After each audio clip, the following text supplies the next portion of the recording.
Hello नमस्कार दोस्तों, स्वागत है आपका हमारे यूट्यूब चैनल जीएस बाय आकाश में। आज की इस क्लास में हम लोग महत्वपूर्ण जीके जीएस के प्रश्नों को पढ़ेंगे जो आपके आने वाले सभी एग्जामों के लिए बहुत ही ज़्यादा इंपॉर्टेंट होगा। और इन प्रश्नों से भी संबंधित जितने भी महत्वपूर्ण प्रश्न आपके एग्जाम के लिए बनेंगे उन सभी प्रश्नों को हम लोग पढ़ेंगे। और ये जो क्लास है, ये जो भी प्रश्न यहाँ पे लिए गए हैं वो सभी एग्जामों में पूछे गए हैं, जिससे आपके एग्जामों में पूछे जाने की संभावनाएं बहुत है। चलिए हम लोग अपने क्लास को शुरू करते हैं।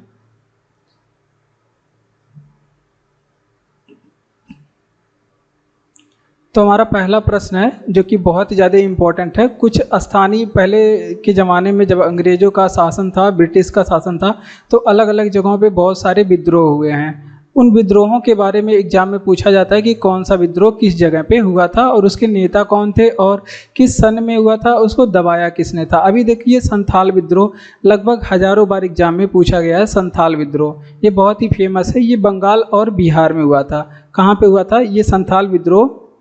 बंगाल एंड बिहार में हुआ था।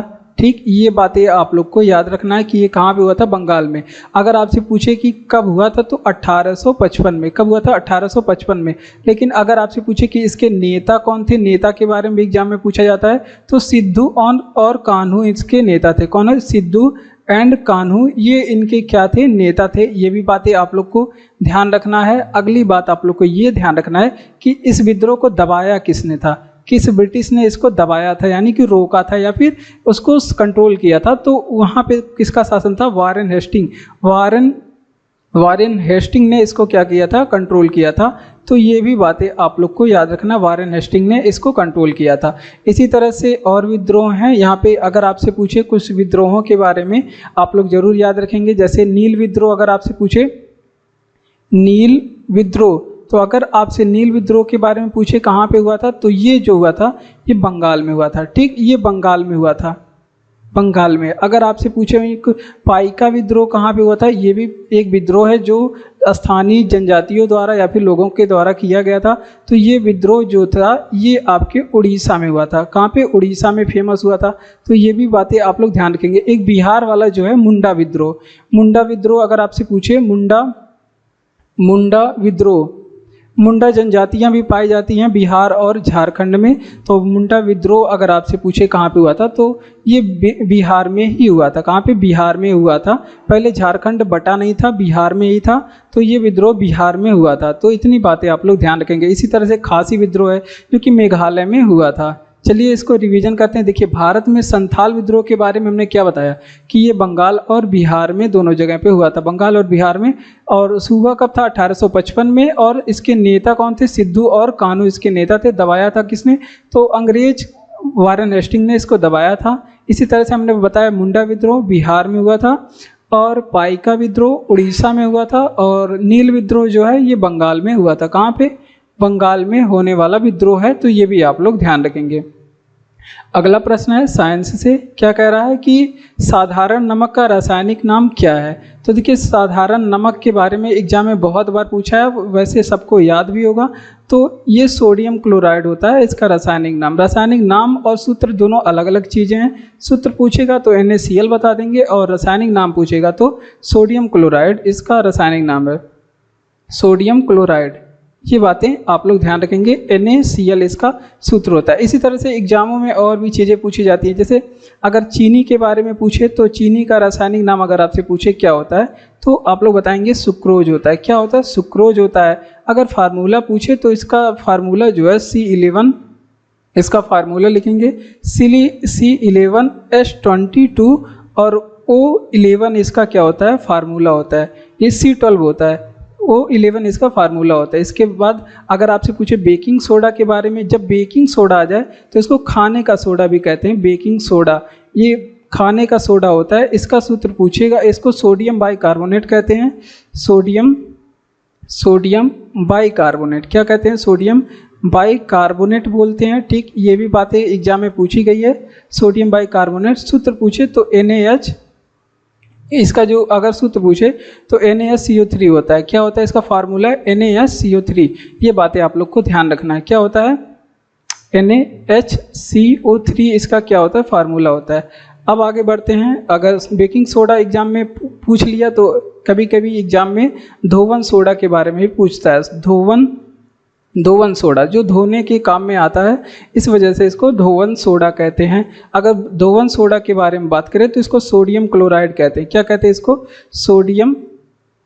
इसको बोलते हैं सोडियम क्लोराइड। ठीक, तो ये एक बात याद रखेंगे, सोडियम क्लोराइड। अगर फार्मूले की बात करें तो फार्मूला यहाँ पे लिख लीजिए, Na2CO3 इसका फार्मूला होता है, यहाँ पे लिख लीजिए Na2CO3 इसका क्या होता है? फार्मूला। ये भी याद रखेंगे सब चीज़ें।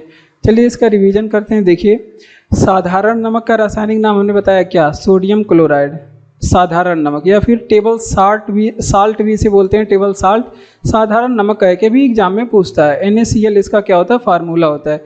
चीनी का रासायनिक नाम क्या है? सुक्रोज है। रासायनिक सूत्र पूछे तो C12H22O11 इसका सूत्र होता है। बेकिंग सोडा के बारे में हमने सोडियम बाइकार्बोनेट होता है, और NaSCO3 इसका क्या होता है? फार्मूला। धोवन सोडा जैसे धोने का सोडा भी बोलते हैं, और सोडियम क्लोराइड इसका जो रासायनिक नाम होता है, और Na2CO3 इसका क्या होता है? रासायनिक सूत्र होता है। NaCO सोडियम बेकिंग सोडा को क्या बोलते हैं? इसको खाने का सोडा भी बोलते हैं। अगला प्रश्न है कि एंजाइम एंड हार्मोन दोनों का स्राव करने वाली ग्रंथि कौन सी है? तो अग्नाशय जो ग्रंथि होती है ना, अग्न्याशय होता है, और ये क्या करती है? एंजाइम का भी स्राव करती है और हार्मोन दोनों का भी स्राव करती है। ये साइंस का प्रश्न है, ये बातें आप लोग को ध्यान रखना है। अब और भी अग्नाशय से संबंधित और भी चीज़ें पढ़ लेते हैं। जैसे अग्नाशय के बारे में ये एक बात आप लोग ध्यान रखेंगे, ये मानव शरीर की अंतःस्रावी भी ग्रंथि होती है, अंतःस्रावी, और फिर ये बाह्यस्रावी ग्रंथि भी होती है। अंतःस्रावी एंड बाह्यस्रावी दोनों होती है। क्या होती है? अंतःस्रावी एंड बाह्यस्रावी दोनों प्रकार की ये ग्रंथि होती है। एक बात ये हो गया। दूसरी बात ये आप लोग को ध्यान रखना है कि ये मानव शरीर की सबसे बड़ी जो है मिश्रित ग्रंथि होती है। ये मानव शरीर की क्या होती है? सबसे बड़ी जो है ये मिश्रित ग्रंथि होती है। ठीक, ये बातें आप लोग को ध्यान रखना है। मानव शरीर की सबसे बड़ी क्या होती है? मिश्रित ग्रंथि होती है। ठीक, और अगली बात आप लोग को ये याद रखना है इसके अग्नाशय के बारे में कि ये इंसुलिन का स्राव करती है। इंसुलिन की कमी से कौन सा रोग होता है? तो इंसुलिन की कमी से क्या होता है? मधुमेह रोग होता है। ये भी आप लोग को ध्यान रखना है। इंसुलिन का स्राव करती है। ये भी बातें, इंसुलिन का स्राव एग्जाम में पूछा जाता है, कहाँ से होता है? तो अग्न्याशय से होता है। ये भी बातें आप लोग ध्यान रखेंगे। अगर आपसे पूछे कि इसमें मधुमेह किससे प्रभावित होता है? मधुमेह रोग जो होता है मानव शरीर में, मधुमेह से डायबिटीज भी बोलते हैं, इसमें प्रभावित अगर आपसे पूछ ले मानव शरीर की कौन सी अंग प्रभावित होता है, तो मधुमेह में प्रभावित की बात करें, प्रभावित तो वो होता है आपके अग्न्याशय ही प्रभावित होता है। तो ये भी बातें आप लोग ध्यान रखेंगे। अग्न्याशय ही क्या होता है इसमें? अग्न्याशय इसमें प्रभावित होता है। तो ये भी बातें आप लोग को याद रखना है। ठीक, चलिए इसका रिवीजन करते हैं। देखिए, कह रहा है कि एंजाइम एंड हार्मोन दोनों का स्राव करने वाली ग्रंथि अग्न्याशय इसका जवाब था। ये आप लोग ध्यान रखेंगे। जैसे अग्न्याशय के बारे में और चीज़ें, ये मानव शरीर, ये अंतःस्रावी ग्रंथि और बाह्यस्रावी दोनों प्रकार की ग्रंथि है। इस वजह से इसे क्या बोलते हैं? मिश्रित ग्रंथि बोलते हैं। कौन सी ग्रंथि? मिश्रित ग्रंथि बोलते हैं। ये तो हो गया। अब ये क्या करती है? इंसुलिन की स्राव करती है, और जिससे क्या होता है? मधुमेह रोग होता है। कौन सा रोग होता है इंसुलिन की कमी से? तो ये आप लोग ध्यान रखेंगे, मधुमेह रोग होता है। रोग कौन सा होता है? मधुमेह। अगर आपसे पूछे कि मधुमेह में प्रभावित, जिसे डायबिटीज या शुगर भी बोलते हैं, उसमें प्रभावित कौन सा अंग होता है? तो ये अग्न्याशय ही प्रभावित होती है। तो इतनी बातें आप लोग ध्यान रखेंगे। शराब पीने से लीवर प्रभावित होता है। ठीक, शराब पीने से मौत हो जाती है, उसमें लीवर का ही टेस्ट किया जाता है। तो ये भी बातें भी एग्जाम में पूछी गई है। अगला प्रश्न कि लॉन टेनिस प्रतियोगिता में रोजर फेडरर किस देश का प्रतिनिधित्व करते हैं? करते हैं। ठीक, रिस्पेक्ट दिया जाएगा, खिलाड़ी हैं भाई। तो देखिए, ये भी महत्वपूर्ण प्रश्न है और आप लोग को करंट अफेयर से ये प्रश्न हो सकता है। देखिए, ये रोजर फेडरर जो हैं वो आपके स्विट्जरलैंड के हैं। कहाँ के रहने वाले हैं? स्विट्जरलैंड के, और टेनिस के खिलाड़ी हैं। ये कहाँ के हैं? स्विट्जरलैंड के हैं। तो ये बातें आप लोग ध्यान रखेंगे। राजधानी यहाँ की क्या होती है? बर्न यहाँ की राजधानी होती है। ठीक, ये भी बातें आप लोग ध्यान रखेंगे। नोवाक जोकोविक के बारे में आप लोग ध्यान रखेंगे। ये भी टेनिस के ही खिलाड़ी हैं। नोवाक जोकोविक, ये अगर आपसे पूछे कहाँ के हैं तो ये सर्बिया के रहने वाले हैं। कहाँ के? सर्बिया के रहने वाले हैं और टेनिस के ही खिलाड़ी हैं। ठीक, ये बातें आप लोग ध्यान रखेंगे। अगर आपसे पूछे कि ये सर्वाधिक ग्रैंड स्लैम भी, टेनिस में सर्वाधिक ग्रैंड स्लैम भी जीते हैं, अगर आपसे पूछे कि कितने ग्रैंड स्लैम जीते हैं तो ये कुल 24 ग्रैंड स्लैम जीते हैं। टेनिस के 4 ग्रैंड स्लैम होते हैं, यूएस ओपन, विंबलडन ओपन और फ्रेंच ओपन और ऑस्ट्रेलियन ओपन। ये भी बातें आप लोग ध्यान रखेंगे। राफेल नडाल के बारे में भी देखिए। राफेल नडाल ये किस चीज़ के खिलाड़ी हैं? तो राफेल नडाल के बारे में पूछे तो ये भी आपके टेनिस के खिलाड़ी हैं, लेकिन ये कहाँ के रहने वाले? तो स्पेन के रहने वाले हैं। सेरेना विलियम्स एक महिला टेनिस खिलाड़ी हैं। सेरेना विलियम्स के बारे में भी आप लोग ध्यान रखेंगे। सेरेना विलियम्स के बारे में भी ध्यान रखेंगे। ये एक महिला टेनिस खिलाड़ी हैं और ये अमेरिका की रहने वाली हैं। कहाँ की? अमेरिका की रहने वाली हैं। ये महिलाओं में सबसे ज़्यादा क्या ग्रैंड स्लैम जीत चुकी हैं। महिलाओं में सबसे ज़्यादा ग्रैंड स्लैम जीतने का खिताब इनके पास है। ठीक, और सानिया मिर्ज़ा के बारे में भी ध्यान रखेंगे। भारतीय हैं सानिया मिर्ज़ा के बारे में, तो ये भी टेनिस खेलती हैं। इनके बारे में एग्जाम में बहुत पूछा जाता है और टेनिस की खिलाड़ी हैं और भारत की हैं। भारत में पूछे तो मुंबई की। कहाँ की? मुंबई में रहती हैं। ठीक, ये बातें आप लोग ध्यान रखेंगे। चलिए इसका रिवीजन करिए। देखिए, लॉन टेनिस प्रतियोगिता में रोजर फेडरर किस देश का प्रतिनिधित्व करते हैं? तो रोजर फेडरर जो स्विट्जरलैंड का प्रतिनिधित्व करते हैं। स्विट्जरलैंड की राजधानी क्या है? बर्न है। ये भी आप लोग ध्यान रखेंगे। नोवाक जोकोविक ये सर्बिया के खिलाड़ी हैं। राफेल नडाल टेनिस खेलते हैं, स्पेन के खिलाड़ी हैं। सेरेना विलियम्स जो कि अमेरिका की खिलाड़ी हैं, ये भी टेनिस खेलती हैं और ये एक महिला खिलाड़ी हैं और महिलाओं में सबसे ज़्यादा ग्रैंड स्लैम इन्हीं के पास है। ये भी ध्यान रखेंगे। सानिया मिर्ज़ा के बारे में मैंने बताया, भारत की टेनिस प्लेयर हैं और मुंबई में इनका जो है निवास स्थान है। अगला प्रश्न है कि अफगानिस्तान की आधिकारिक भाषा क्या है? तो देखिए, ये भी इम्पोर्टेंट प्रश्न है। स्टैटिक में इस तरह के प्रश्न एग्जामों में पूछे जाते हैं और ये एग्जाम में पूछा गया ही प्रश्न है। और आधिकारिक भाषा अफगानिस्तान की बात करें तो ये दरी एंड पाश्तो, 2 भाषाएं आप लोग को ध्यान रखना है। दरी पूछे ऑप्शन में हो तो दरी लगाएंगे, पाश्तो दोनों यहाँ की आधिकारिक भाषाएं। इसी तरह के भारत के आसपास के जो देश हैं उनकी आधिकारिक भाषाओं के बारे में एग्जाम में पूछा जाता है। जैसे अगर आपसे बात करें, अगर आपसे पूछे कि दुष्ट पाकिस्तान की आधिकारिक भाषा क्या है? दुष्ट पाकिस्तान की अगर आपसे पूछे इसकी आधिकारिक भाषा क्या है, तो यहाँ पे भैया उर्दू भी बोली जाती है और अंग्रेजी, दोनों आप लोग को ध्यान रखना है, यहाँ की आधिकारिक भाषा है। ठीक, तो ये आप लोग दुष्ट पाकिस्तान के बारे में याद रखेंगे। और अगला बात अगर आपसे पूछे कि बांग्लादेश के बारे में भी, बांग्लादेश की अगर आपसे पूछे राजधानी तो ढाका आप लोग जानते हैं। अगर आप पे पूछे आधिकारिक भाषा क्या है बांग्लादेश की तो बंगाली है। ठीक, ये बातें हो गई। अगर आपसे पूछे यहीं पे कि नेपाल की आधिकारिक भाषा क्या है नेपाल की, तो यहाँ पे नेपाली बोली जाती है। क्या बोली जाती है? नेपाली। ये भी आप लोग को ध्यान रखना है। श्रीलंका की पूछे तो सिंहली, और ये तमिलनाडु के संपर्क में मतलब समीप होने की वजह से यहाँ पे तमिल भी बोली जाती है। तो ये बातें आप लोग ध्यान रखेंगे। श्रीलंका के बारे में पूछे तो यहाँ की जो भाषा है आधिकारिक वो सिंहली, उसको सिंहली बोलते हैं और यहाँ पे तमिल भी बोली जाती है। तमिल भी यहाँ की क्या है? आधिकारिक भाषा है। ये भी बातें आप लोग ध्यान रखेंगे। म्यांमार की आधिकारिक भाषा की बात करें तो म्यांमार का भी याद रखेंगे क्योंकि भारत के पड़ोसी देश हैं, तो क्योंकि पूछा भी जाता है, पड़ोसी देशों के बारे में ज़्यादा पूछा जाता है एग्जाम में। चीन के बारे में भी याद रखेंगे, तो यहाँ पे मानक चीनी होता है यहाँ की आधिकारिक भाषा, मानक चीनी, और जिसको मंदारिन भी बोलते हैं, मानक चीनी, और इसको ही मंदारिन बोलते हैं, मंदारिन। तो ये भी बातें आप लोग को याद रखना है। चलिए इसका रिवीजन करते हैं। देखिए, अफगानिस्तान की आधिकारिक भाषा क्या है? दरी और पाश्तो यहाँ की आधिकारिक भाषा है। अगला बात हमने बताया कि दुष्ट पाकिस्तान की आधिकारिक भाषा क्या है, तो यहाँ पे उर्दू बोली जाती है और अंग्रेजी बोली जाती है। बंगाल की आधिकारिक भाषा तो यहाँ पे बंगाली है। नेपाल की आधिकारिक भाषा नेपाली है और म्यांमार की वर्मी है, और मानक चीनी कहाँ की है?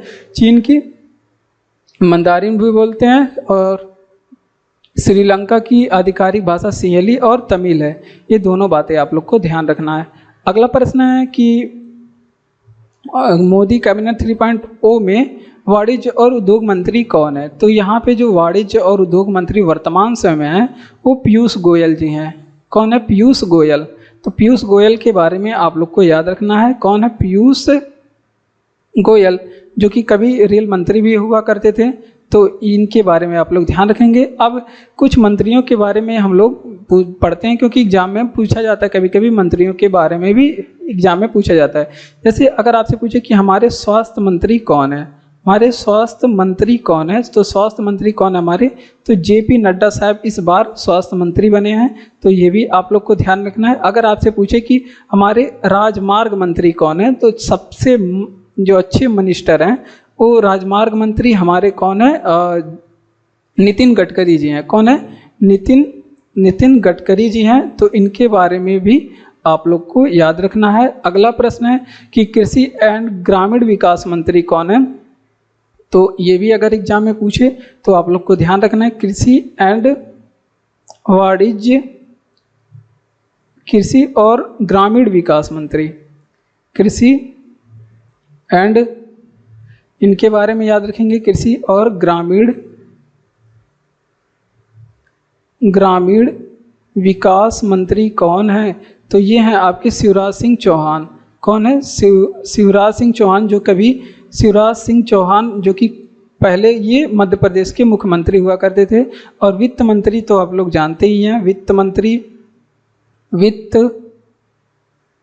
वित्त मंत्री अपनी कौन है? तो निर्मला सीतारमण है। वित्त मंत्री कौन है? तो ये भी बातें आप लोग ध्यान रखेंगे। निर्मला सीतारमण जी हैं वित्त मंत्री। और बस इतना याद रखेंगे। तो देखिए इतना बहुत है। जैसे अगर आपसे पूछेगा कि वाणिज्य और उद्योग मंत्री कौन है, तो पीयूष गोयल साहब हैं वाणिज्य और उद्योग मंत्री। और स्वास्थ्य मंत्री कौन है अपने? जेपी नड्डा साहब हैं स्वास्थ्य मंत्री। राजमार्ग मंत्री नितिन गडकरी जी हैं राजमार्ग मंत्री। कृषि और ग्रामीण विकास मंत्री शिवराज सिंह चौहान हैं। और वित्त मंत्री कौन है हमारी? निर्मला सीतारमण कौन है? वित्त मंत्री। ये भी बातें याद रखेंगे। बढ़ते हैं अपने अगले प्रश्न की ओर। हिंदुस्तान सोशलिस्ट रिपब्लिकन एसोसिएशन की स्थापना किसने किया था? तो देखिए महत्वपूर्ण प्रश्न है। एग्जाम में ये प्रश्न बहुत बार पूछा गया है अलग अलग एग्जामों में। हिंदुस्तान सोशलिस्ट रिपब्लिकन एसोसिएशन, जब इसकी स्थापना हुई थी ना, तो इसमें ये सोशलिस्ट शब्द नहीं जुड़ा था। आइए चलिए इसके इतिहास के बारे में थोड़ी बहुत चीज़ें देखते हैं। जैसे अगर आपसे पूछे केवल हिंदुस्तान रिपब्लिकन एसोसिएशन की, तो यहाँ पे देखिए जवाब कुछ दूसरा हो जाएगा। हिंदुस्तान, पहले ये रिपब्लिकन शब्द, सोशलिस्ट इसमें नहीं जुड़ा था। अगर ऐसे केवल पूछे हिंदुस्तान रिपब्लिकन एसोसिएशन, अगर आपसे पूछे कि इसकी स्थापना कब हुई थी, तो आप लोग बताएंगे इसकी स्थापना 1924 में हुई थी। और पूछे कहाँ पे हुई थी इसकी स्थापना, तो ये भी आप लोग ध्यान रखेंगे, इसकी स्थापना कानपुर में हुई थी। कहाँ पे हुई थी? कानपुर में। लेकिन अगर आपसे पूछे कि हिंदुस्तान सोशलिस्ट रिपब्लिकन एसोसिएशन, बाद में 1928 में इसका नाम बदल करके क्या कर दिया जाता है? Hindustan socialist Republican association. तीनों यहाँ पे सोशलिस्ट शब्द को इसमें जोड़ दिया जाता है 1928 में। और इसकी स्थापना पूछे कहाँ पे हुई थी, तो फिरोज शाह कोटला जो कि दिल्ली में स्थित है, यहाँ पे इसकी स्थापना हुई थी। कहाँ पे? फिरोज शाह कोटला में इसकी स्थापना हुई थी। फिरोज शाह कोटला। और फिरोज शाह कोटला कहाँ पे है? तो ये दिल्ली में स्थित है, यहाँ पे इसकी स्थापना होती है। उसके बाद इसकी अध्यक्ष पूछे किसने, स्थापना किसने किया था ना, तो ये आप लोग ध्यान रखेंगे, चंद्रशेखर आज़ाद इसकी स्थापना करते हैं। कौन? तो ये भी बातें आप लोग ध्यान रखेंगे, चंद्रशेखर आज़ाद इसके कौन है? इसके संस्थापक हैं। तो ये बातें भी आप लोग को ध्यान रखना है। चलिए इसका रिवीजन करते हैं कि हिंदुस्तान सोशलिस्ट रिपब्लिकन एसोसिएशन की स्थापना कब हुई थी, तो 1928 में। और स्थापना इसका फिरोज शाह कोटला में हुआ था। किसने किया था? तो चंद्रशेखर आज़ाद जी ने इसकी स्थापना किया था। जबकि केवल हिंदुस्तान रिपब्लिकन एसोसिएशन पूछे तो इसकी स्थापना 1924 में हुई थी कानपुर में। इसी का नाम बदल करके आगे चल के हिंदुस्तान सोशलिस्ट रिपब्लिकन एसोसिएशन कर दिया जाता है। ठीक, अगला प्रश्न फिर साइंस से आ गया। प्रश्न कह रहा है कि ध्वनि की माप के लिए क्या मात्रक है? तो ध्वनि की माप के लिए भैया हम लोग डेसिबल प्रयोग करते हैं। ठीक, और मात्रकों के बारे में एग्जाम में प्रश्न पूछे जाते हैं। तो इस प्रश्न में हम लोग मात्रकों के बारे में, कुछ मात्रकों के बारे में जो ज़्यादा आज तक एग्जामों में पूछे गए हैं उनको हम लोग पढ़ेंगे। जैसे ध्वनि की मात्रक क्या है, तो इसको क्या बोलते हैं? डेसिबल। क्या बोलते हैं? डेसिबल। अब एग्जाम में कौन कौन चीज़ें पूछी जाती हैं, जैसे विद्युत धारा का भी पूछा गया है, विद्युत धारा का, तो आप लोग बताएंगे क्या एम्पियर होता है, क्या होता है एम्पियर होता है। ये बातें आप लोग को याद रखनी होगी। प्रतिरोध का मात्रक हजारों बार पूछा गया है, तो प्रतिरोध का मात्रक क्या होता है, ओम होता है। ये बातें ध्यान रखेंगे, सिंबल इस तरह का इसका होता है, ठीक। और अगली बात आप लोग ध्यान रखेंगे, अगर आपसे पूछे कि तापमान का मात्रक क्या होता है, तो तापमान के कई सारे मात्रक होते हैं, लेकिन ऑप्शन में आप लोग को केल्विन मिलेगा, फ़ारेनहाइट मिलेगा, सेल्सियस मिलेगा, तो ये आप लोग ध्यान रखेंगे। इसके मात्रक होता है kelvin, Celsius, degree Celsius, Fahrenheit सब होता है इसका मात्रक, डिग्री फ़ारेनहाइट, ठीक। ये भी बातें आप लोग ध्यान रखेंगे। कार्य का मात्रक आप लोग ध्यान रखेंगे, जूल होता है। अगर कार्य का मात्रक पूछे क्या होता है, तो आप लोग बताएंगे कि भैया कार्य का मात्रक जूल होता है। अगर श्यानता का मात्रक आपसे पूछ ले, श्यानता का मात्रक पूछ ले, तो ये पाई जिसका मात्रक होता है, ये भी एग्जाम में पूछा गया है। रेलवे वाले मात्रक बहुत पूछते हैं, तो ये आप लोग ध्यान रखेंगे। विद्युत धारिता का अगर पूछे कि मात्रक क्या होता है, तो विद्युत धारिता का मात्रक जो है फैरेड होता है। क्या होता है, फैरेड होता है। ये भी बातें आप लोग ध्यान रखेंगे। लेंस की क्षमता का भी मात्रक पूछा गया है, आप लोग ये रंगे हाथ याद रखेंगे। लेंस की क्षमता का मात्रक क्या होता है, ये डायोप्टर होता है, डायोप्टर याद रखेंगे। एग्जाम में कई बार पूछा गया है, कई बार बताएं भी है हाँ आप लोग को, और याद भी होगा आप लोग को, ठीक। चलिए तो इसका रिवीजन करते हैं कि ध्वनि माप के लिए क्या मात्रक है, तो इसमें मात्रक है डेसिबल, हमने बताया, जो कि बहुत सारे एग्जामों में पूछा भी गया। विद्युत धारा का मात्रक एम्पियर, प्रतिरोध का मात्रक ओम होता है, तापमान का मात्रक केल्विन, डिग्री सेल्सियस, फ़ारेनहाइट इत्यादि होता है। कार्य का मात्रक क्या होता है, जूल होता है। श्यानता का मात्रक पाइज होता है। विद्युत धारिता का मात्रक फैरेड होता है, और लेंस का मात्रक क्या होता है, डायोप्टर होता है। ये बातें आप लोग ध्यान रखेंगे। अगला प्रश्न है महत्वपूर्ण, क्या कह रहा है कि सतीश धवन अंतरिक्ष केंद्र कहाँ स्थित है। तो सतीश धवन अंतरिक्ष पूछे, विक्रम साराभाई अंतरिक्ष पूछे, तो सबके बारे में हम लोग पढ़ेंगे। देखिए, जो कि इसरो में काम करने वाली एक संस्था है सतीश धवन अंतरिक्ष केंद्र, जो कि आंध्र प्रदेश में स्थित है। कहाँ पे, आंध्र प्रदेश में स्थित है। ये बात हो गई। अगर आपसे पूछे कि विक्रम साराभाई स्पेस स्टेशन कहाँ पे स्थित है, विक्रम साराभाई स्पेस स्टेशन कहाँ पे है, साराभाई अंतरिक्ष केंद्र, या फिर अंतरिक्ष केंद्र कहाँ पे स्थित है, तो ये आपके केरल में स्थित है, ठीक, केरल। ये दोनों जो है इसरो में काम करने वाली एक संस्था है, इसरो की शाखा है, ऐसे भी कह सकते हैं। इसरो के बारे में थोड़ी सी चीज़ें देख लेते हैं। जैसे अगर आपसे पूछे इसकी स्थापना कब हुई थी, इसरो की 15 अगस्त 1969 में इसकी स्थापना हुई थी, तो ये बातें आप लोग ध्यान रखेंगे।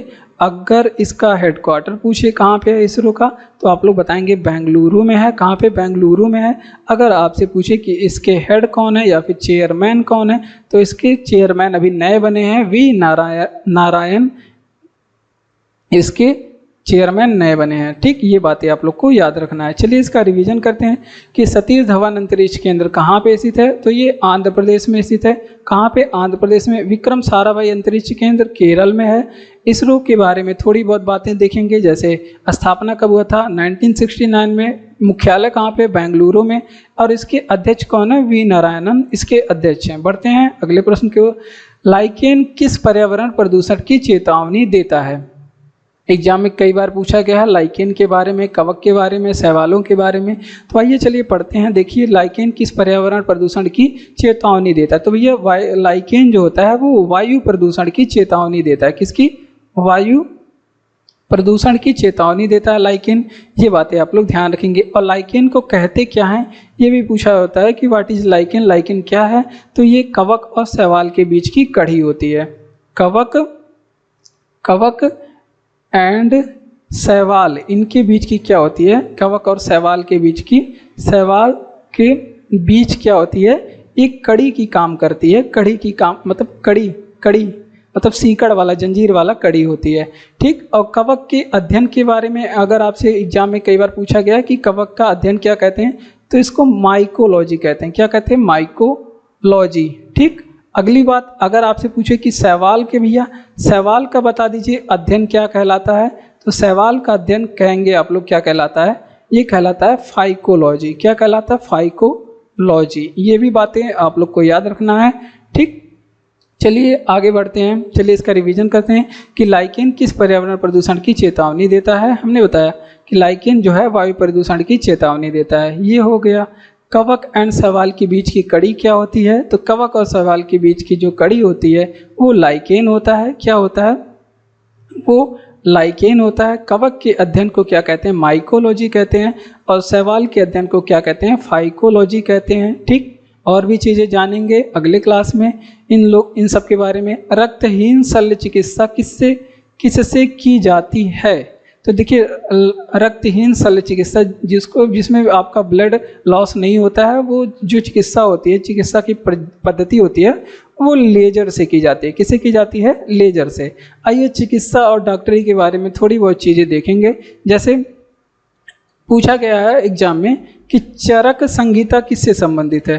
चरक संहिता किससे संबंधित है? तो चरक जो संहिता है, संहिता अगर आपसे पूछे कि चरक संहिता अगर आपसे पूछे जिसकी रचना चरक ने की थी, तो ये किससे संबंधित है? तो ये पूरी की पूरी इसमें चिकित्सा के बारे में बताया गया है। चिकित्सा के बारे में इसमें पूरी की पूरी बातें बताई गई हैं। अगर आपसे पूछे कि राष्ट्रीय चिकित्सा दिवस हम लोग कब मनाते हैं? राष्ट्रीय चिकित्सा दिवस हम लोग कब मनाते हैं? तो ये जो हम लोग मनाते हैं ये 1 जुलाई के दिन मनाते हैं। 1 जुलाई के दिन। और क्यों 1 जुलाई के दिन मनाते हैं अगर आपसे पूछे तो आप लोग बता देंगे कि इस दिन विधान चंद्र राय का क्या होता है? विधान चंद्र राय जी का क्या होता है? हैप्पी बर्थडे होता है। क्या होता है? हैप्पी बर्थडे होता है। ठीक, अगर और भी चीज़ें देखें जैसे राष्ट्रीय चिकित्सा विज्ञान अकादमी कहाँ पे स्थित है हमारी, तो ये भी बातें आप लोग ध्यान रखेंगे। राष्ट्रीय चिकित्सा विज्ञान अकादमी के बारे में अगर आपसे पूछे कि ये अकादमी कहाँ पे स्थित है, तो आप लोग कहेंगे भैया ये नई दिल्ली में स्थित है। कहाँ पे स्थित है? नई दिल्ली में स्थित है। तो इतनी बातें आप लोग को कंठस्थ रखनी है। ठीक, चलिए इसका रिवीजन करते हैं। देखिए, रक्तहीन शल्य चिकित्सा किससे की जाती है? तो हमने बताया कि रक्तहीन शल्य चिकित्सा जो होता है वो लेजर से होता है। चरक संहिता किससे संबंधित है? चिकित्सा से ही संबंधित है। राष्ट्रीय चिकित्सा दिवस 1 जुलाई के दिन मनाते हैं। क्यों मनाते हैं? क्योंकि इस दिन विधान चंद्र राय का क्या होता है? जन्मदिन होता है। HP हो गया, क्या हैप्पी बर्थडे होता है। ठीक, और राष्ट्रीय चिकित्सा विज्ञान अकादमी जो है कहाँ पे है? ये नई दिल्ली में है। ये भी बातें याद रखेंगे। चिप्स की थैलियों को किस गैस से भरते हैं? तो देखिए, जो आप लोग चिप्स खाते हैं, ठीक, उसकी जो थैलियाँ होती हैं वो थोड़ी ऐसा लगता है कि उसमें पूरा भरा हुआ है, पूरा चिप्स ही भरा हुआ है, लेकिन उसमें पूरा चिप्स नहीं रहता। आप लोग खोलते हैं बस थोड़ा सा ही आपको चिप्स मिलता है, बाकी सब एयर रहते हैं। तो वो एयर नहीं रहता है, तो वो नाइट्रोजन गैस उसमें भरी रहती है। नाइट्रोजन गैस भरने का भी उसका कारण है ताकि वो चीज़ें मतलब अधिक दिन तक सुरक्षित रहे, उसको संरक्षित किया जाता है ताकि वो जल्दी खराब ना हो। तो ये भी बातें आप लोग को याद रखना है। ये नाइट्रोजन गैस इसमें भरी होती है। कौन सी गैस? नाइट्रोजन गैस इसमें भरी होती है। ठीक, ये बातें आप लोग को याद रखना है। आगे चलते हैं। जो फायर ब्रिगेड तो नहीं, आग बुझाने के लिए एक छोटा सा सिलेंडर होता है, उससे आग बुझाया जाता है और सफ़ेद कलर का उसमें से पाउडर निकलता है। तो ये अगर आपसे पूछे कि आग बुझाने के लिए किस गैस का प्रयोग करते हैं, तो आप लोग बताएंगे कि आग बुझाने के लिए कार्बन डाइऑक्साइड गैस का प्रयोग करते हैं। ठीक, ये बातें आप लोग को ध्यान रखना है। ये भी एग्जाम में पूछा गया है। फलों को पकाने के लिए अगर आपसे पूछे फलों को पकाने के लिए किस गैस का प्रयोग करते हैं, तो इसमें एथिलीन गैस का प्रयोग करते हैं। किस गैस का? एथिलीन गैस का प्रयोग करते हैं। ठीक, अगला बात है, अगर आपसे पूछे कि हंसाने वाली जो गैस होती है, ये करोड़ों बार एग्जाम में पूछा गया है। हंसाने वाली गैस जो है वो क्या होती है, उसका फार्मूला भी पूछा जाता है और उसका जो है नाम भी पूछा जाता है। हंसाने वाली गैस जो है वो नाइट्रस ऑक्साइड होती है। क्या होती है? नाइट्रस ऑक्साइड होती है। ठीक, ये बातें आप लोग ध्यान रखेंगे। नाइट्रस ऑक्साइड होती है हंसाने वाली गैस। और N2O इसका क्या होता है? फार्मूला होता है। क्या फार्मूला होता है? N2O। अगर आपसे पूछे गुब्बारों में कौन सी गैसें भरी होती है, गुब्बारा मीन्स गुब्बारे में हवा भी आप भर सकते हैं, लेकिन जो ज़्यादातर गुब्बारों में भरी जाती हैं, जो छोड़ने पे ऊपर आसमान में उड़ने लगता है, उसमें हीलियम गैस या फिर हाइड्रोजन गैस भरा जाता है। लेकिन आपको ऑप्शन में हमेशा क्या मिलता है? Helium gas. गुब्बारों में अगर आपसे पूछे कौन सी गैसें भरी होती है, तो इसमें हीलियम गैसें भरी होती है। कौन सी गैस? हीलियम गैस भरी होती हैं। ये बातें आप लोग को याद रखना है। अगला बात आप लोग को याद रखना है कि प्राणवायु किसे कहते हैं। प्राणवायु किसे कहते हैं? तो प्राणवायु जो है ऑक्सीजन को कहते हैं। किस गैस को कहते हैं? ऑक्सीजन को कहते हैं। ये भी बात एग्जाम में पूछा गया, पहले पूछा जाता था ये सब भाई, प्राणवायु किसे कहते हैं। चलिए इसका रिवीजन करते हैं कि चिप्स की थैलियों को किस गैस से भरते हैं। तो हमने बताया कि नाइट्रोजन गैस से भरते हैं इसको। फार्मूला इसका N, जो सिंबल N होता है, या N2 अभी आप लोग को मिल सकता है। आग बुझाने के लिए CO2 गैस का प्रयोग करते हैं, कार्बन डाइऑक्साइड का। फलों को पकाने के लिए एथिलीन गैस का प्रयोग करते हैं। हंसाने वाली जो गैस होती है वो नाइट्रस ऑक्साइड उसे कहते हैं। N2O कई बार एग्जाम में पूछा गया, महत्वपूर्ण है। और गुब्बारों में हीलियम गैस का प्रयोग करते हैं, He इसका फार्मूला होता है। और प्राणवायु ऑक्सीजन का प्रयोग किया जाता है, प्राणवायु ऑक्सीजन में होता है, ये भी ध्यान रखेंगे। कंप्यूटर के संग्रहण यंत्र में किसका प्रयोग करते हैं? संग्रहण यंत्र का मतलब क्या हो गया? मेमोरी। मेमोरी की बात कर रहा है ये।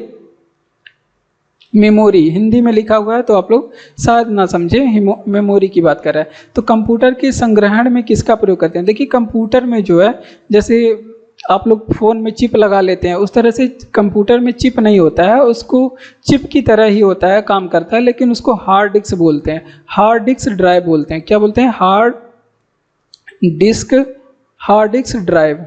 क्या बोलते हैं? Hard disk drive. इसको मतलब शॉर्ट फॉर्म में HDD बोलते हैं, हार्ड डिस्क ड्राइव। और मतलब ये पहले मतलब ज़्यादा यूज होता था, अभी तो जो यूज हो रहा है, अभी जो ज़्यादा यूज हो रहा है उसको SSD बोलते हैं। क्या बोलते हैं? SSD बोलते हैं, जिससे क्या बोलते हैं? Solid state drive. इसको क्या बोलते हैं? इसका फुल फॉर्म होता है सॉलिड स्टेट ड्राइव, इसका फुल फॉर्म होता है। ये जो होता है ये SSD की तुलना में, अगर ये कंप्यूटर में लगा हो तो SSD की तुलना में ये HDD की तुलना में SSD ये फास्ट होता है। क्या होता है? ये फास्ट होता है। अगर आप कंप्यूटर लैपटॉप खरीदने वाले हैं तो SSD वाला खरीदिए, ये बहुत तेज़ी से चलता है, मतलब तेज़ी से चलता है, वर्क आपका जो कंप्यूटर है वो तेज़ी से वर्क करेगा। और सबसे कंप्यूटर के संग्रहण में सबसे पुराना जो तकनीक है, सबसे पुराना किस संग्रहण यंत्र का प्रयोग करते हैं? सबसे पुराना फ्लॉपी डिस्क का प्रयोग करते थे। और ये भी बात एग्जाम में पूछा गया है कि कंप्यूटर के संग्रहण में सबसे पुराने मतलब पहले के समय में किस चीज़ का प्रयोग करते थे? तो फ्लॉपी डिस्क का प्रयोग करते थे, फ्लॉपी डिस्क। अब ये पूरी तरह से क्या हो चुका है? फ्लॉपी डिस्क पूरी तरह से बंद हो चुका है, अब इसका प्रयोग नहीं किया जाता। ठीक, ये भी बातें आप लोग को ध्यान रखना है। मेमोरी के बारे में हमने बताया था कि ये 2 प्रकार की होती है। मेमोरी के बारे में मैंने क्या बताया था कि ये 2 प्रकार की होती है। कितने प्रकार की? 2 प्रकार की। एक होता है प्राइमरी मेमोरी। क्या होता है? प्राइमरी मेमोरी, जिसको आंतरिक मेमोरी कहते हैं या इंटरनल मेमोरी भी कहते हैं। प्राइमरी क्या होता है? एक होता है प्राइमरी मेमोरी, जिसको आंतरिक मेमोरी भी बोलते हैं या इंटरनल मेमोरी बोलते हैं। जैसे हो गया आपका रैम हो गया, रोम हो गया। ठीक, ये प्राइमरी मेमोरी या फिर इंटरनल मेमोरी होता है। और दूसरा क्या होता है? वो प्राइमरी मेमोरी, और एक होता है सेकेंडरी मेमोरी, जिसको एक्सटर्नल या फिर बाह्य मेमोरी भी बोलते हैं। सेकेंडरी मेमोरी के बारे में आप लोग याद रखेंगे, जैसे ये सब आपके सेकेंडरी मेमोरी हो गए। SSD हो गया, SSD सेकेंडरी मेमोरी में आता है। HDD यानी कि hard disk drive secondary memory में आता है। चिप हो गया आपका, जो पहले फ़ोन में चिप लगाते थे। पेन ड्राइव हो गया, ये क्या होता है? पेन ड्राइव भी क्या होता है? पर सेकेंडरी मेमोरी में आता है, बाहर से लगा सकते हैं। या फिर CD हो गया, पहले CD चलता था, DVD चलता था, DVD, ये सभी सेकेंडरी मेमोरी में आते हैं और एग्जाम में ये सभी आज भी पूछे जाते हैं। ठीक, तो दोनों चीज़ें आप लोग को याद रखना है। चलिए इसका रिवीजन करते हैं कि कंप्यूटर के संग्रहण यंत्र में किसका प्रयोग करते हैं। तो कंप्यूटर के संग्रहण यंत्र में हमने बताया कि HDD का प्रयोग यानी हार्ड डिस्क ड्राइव का भी प्रयोग करते हैं। सॉलिड स्टेट ड्राइव यानी कि SSD का भी प्रयोग करते हैं। और सबसे पुराना जो संग्रहण यंत्र है कंप्यूटर का वो फ्लॉपी डिस्क है, जो कि पूरी तरह से भी बंद हो चुका है, इसका प्रयोग नहीं होता है। मेमोरी 2 प्रकार की होती है, प्राइमरी मेमोरी जैसे रैम और रोम हो गया, सेकेंडरी मेमोरी जैसे SSD हो गया, जिसको बाहर से लगा सकते हैं, अलग से यूज कर सकते हैं। SSD हो गया, HDD हो गया, चिप हो गया, पेन ड्राइव, CD और DVD, ये सभी सेकेंडरी मेमोरी में आते हैं। तो कंप्यूटर से महत्वपूर्ण प्रश्न था, तो ये आप लोग ध्यान रखेंगे। अगला प्रश्न है कि भीमबेटका की गुफाएं कहाँ पे स्थित है। महत्वपूर्ण है। भीमबेटका की गुफाएं कहाँ पे स्थित हैं? तो देखिए भीमबेटका जो है ये गुफा मध्य प्रदेश में स्थित है। और हमारे एग्जामों में कुछ जो है स्मारकों के बारे में पूछा जाता था कि मतलब कुछ धरोहर या स्मारक कहाँ पे क्या स्थित है, इस तरह से एग्जाम में पूछा जाता है। तो भीमबेटका या फिर खजुराहो वगैरह पूछ ले तो ये मध्य प्रदेश में स्थित है। कई बार आपको बताया भी गया है, आप लोग को याद भी है, ये मान के चलते हैं। ठीक, साबरमती आश्रम के बारे में अगर आपसे पूछे, साबरमती आश्रम, तो ये आपसे पूछे कहाँ पे स्थित है, तो आप लोग बताएंगे गुजरात में। लेकिन आप लोग छोटे बच्चे नहीं हैं, पूरी याद रखेंगे। अहमदाबाद, कहाँ पे? अहमदाबाद गुजरात में ये स्थित है। ठीक, तो ठीक, अगर आपसे पूछे कि gateway of India, gateway of India अगर आपसे पूछे ये कहाँ पे स्थित है? इंडिया गेट तो नई दिल्ली में, लेकिन गेटवे ऑफ इंडिया पूछे तो वो आपके मुंबई में है। कहाँ पे? मुंबई में। मुंबई किस राज्य में है? तो महाराष्ट्र की राजधानी है, ये आप लोग याद रखेंगे। अगला प्रश्न अगर आपसे पूछे कि स्वर्ण मंदिर कहाँ पे स्थित है, आप लोग बताएंगे कि पंजाब में, लेकिन आप लोग छोटे बच्चे नहीं हैं, आप लोग को याद रखना है कि ये पंजाब के अमृतसर शहर में स्थित है। कहाँ पे? अमृतसर शहर में स्थित है। अमृतसर में ही जलियांवाला बाग हत्याकांड हुआ था 13 अप्रैल 1919 को, बहुत निहत्थे लोग मारे गए थे। तो ये अमृतसर पंजाब में स्थित है स्वर्ण मंदिर। ये भी बातें आप लोग को ध्यान रखना है। हवा महल अगर आपसे पूछे कहाँ पे है, हवा महल ये कहाँ पे है? हवा महल जयपुर में स्थित है। कहाँ पे? जयपुर में स्थित है। उसके बाद आप लोग को याद रखना है हम्पी कहाँ पे है? हम्पी कर्नाटक में स्थित है। जयपुर कहाँ पे है? राजस्थान में। ये भी बात आपको याद रखना है। अगला प्रश्न है, कह रहा है कि डॉक्टर सुब्रमण्यम कौन यंत्र बजाते हैं? तो एग्जाम में पूछा गया प्रश्न है, और कौन सा यंत्र बजाते हैं? तो ये सारंगी बजाते हैं। कौन सा यंत्र बजाते हैं? सारंगी।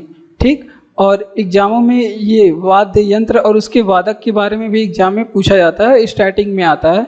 तो हम लोग इस प्रश्न में कुछ वाद्य यंत्र और उसके वादक के बारे में देख लेते हैं। जैसे अगर आपसे पूछे कि पंडित रविशंकर कौन सा वाद्य यंत्र बजाते थे? पंडित रविशंकर तो ये सितार बजाते थे। कौन से वाद्य यंत्र? सितार बजाते थे।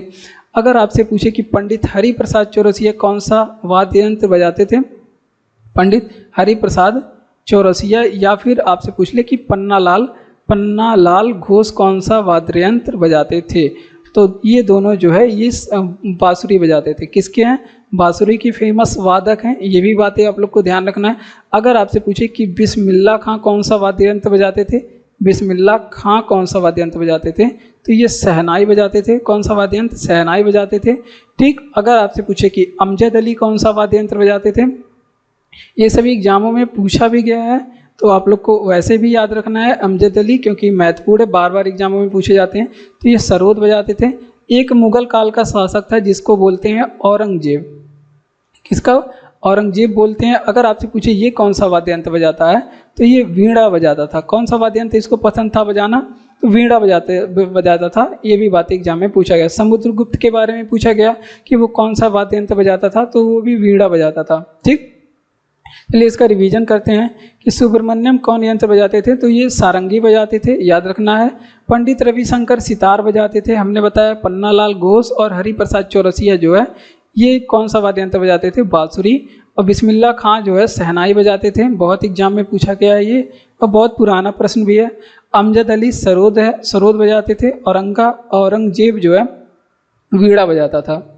चलिए आगे बढ़ते हैं। तो ये सब चीज़ें आप लोग करते रहिएगा।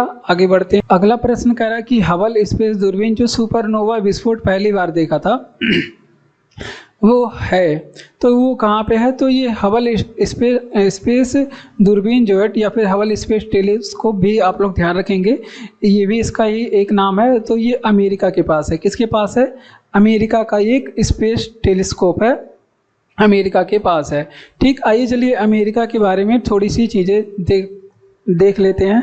जो ये हबल स्पेस दूरबीन होते हैं जो वो स्पेस में ही रहते हैं हमेशा, और वहाँ पे ग्रहों नक्षत्रों के या फिर क्षुद्र उल्कापिंड इन सभी का फ़ोटो कैप्चर करके वही अंतरिक्ष से भेजते रहते हैं, और जिनको स्पेस एजेंसी से कंट्रोल किया जाता है।